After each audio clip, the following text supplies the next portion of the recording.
राजस्थान के एक छोटे से गांव में एक बाबा बहुत मशहूर था। नाम था बाबा सत्यानंद। लोग उसे चमत्कारी मानते थे। वह अपने तंबू में बैठकर आंखें बंद करता, कुछ मंत्र बुदबुदाता और लोग समझते वह आत्माओं से बात कर रहा है। लेकिन सच्चाई कुछ और थी। बाबा सत्यानंद असल में एक धोखेबाज था।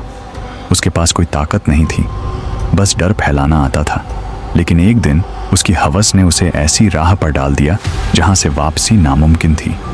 एक अमीर जमींदार की जवान बेटी पागलों जैसी बातें कर रही थी।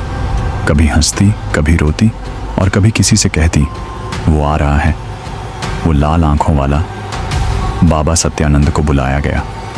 उसने लड़की को देखा, कुछ नकली मंत्र बोले और फिर गांव वालों से बोला, इस पर जिन्न का साया है, लेकिन चिंता मत करो, मैं उसे बोतल में बंद कर सकता हूं।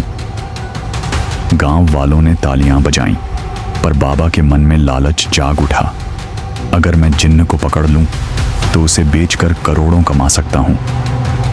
बाबा ने उस रात श्मशान के पास एक काले धागों से घेरा बनाया। बीच में रखी एक पुरानी शीशे की बोतल, चारों तरफ जलती हुई लाल मोमबत्तियां और सामने बैठी थी वो लड़की जिसे जबरदस्ती लाया गया था। बाबा ने शुरू किया, वो जिन्न के मालिक, ओ आग के पुत्र, प्रकट हो, मैं तुझे आदेश देता हूं। अचानक हवा रुक गई, आग की लपटें नीली हो गईं और फिर एक जोरदार चीख के साथ सामने एक काली परछाई उभरी। वो था जिन्न। उसकी आंखें अंगारे की तरह जल रही थीं, शरीर धुएं से बना हुआ, लेकिन हर मांसपेशी जैसे लावा की तरह धधकती। उसकी लंबी उंगलियों में नुकीले नाखून और मुस्कुराहट ऐसी जैसे मौत गले लगाने को तैयार हो। तूने मुझे बुलाया, क्या तू जानता है तूने किसे छुआ है? बाबा थोड़ी देर घबराया, फिर झूठी हिम्मत दिखाते हुए बोला, मैं तुझे इस बोतल में कैद करूंगा, मेरी बात मान वरना नाश हो जाएगा। जिन्न मुस्कुराया, मैं आग हूं, मैं मौत हूं और अब तू मेरा गुलाम है।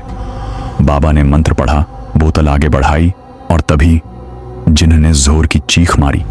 पूरी जमीन कांप गई, मोमबत्तियां बुझ गईं, लड़की बेहोश हो गई और बाबा हवा में लटक गया।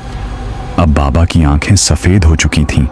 उसके शरीर में जिन्न घुस गया था, लेकिन जिन्न ने उसे मारा नहीं, बल्कि कुछ और किया। तूने मुझे आजाद किया, अब तू ही मेरा रास्ता बनाकर बाकी इंसानों तक पहुंचाएगा।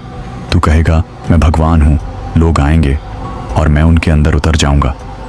बाबा ने बहुत मिन्नतें की, मुझे छोड़ दे, मैं भूल गया, मैं बस दिखावा कर रहा था। जिन्न बोला, अब दिखावा नहीं, अब तू ही असली शैतान बनेगा। अब बाबा सत्यानंद पहले जैसा नहीं रहा।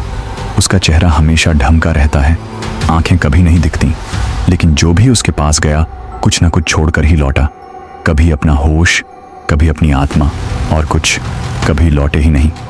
गांव अब उसे बावन बाबा लालचंद कहता है, क्योंकि जिन्न अब उसकी आत्मा में रहता है और अब हर अमावस की रात उसके तंबू से एक भयानक चीख सुनाई देती है। मुझे बोतल में बंद कर दिया होता तो आज तू जिंदा होता। क्या आप अब भी ऐसे बाबाओं पर भरोसा करते हैं, या फिर अगली बार कोई लाल आंखें आपको घूर रही हों तो समझ जाइए आप अगली बारी हैं।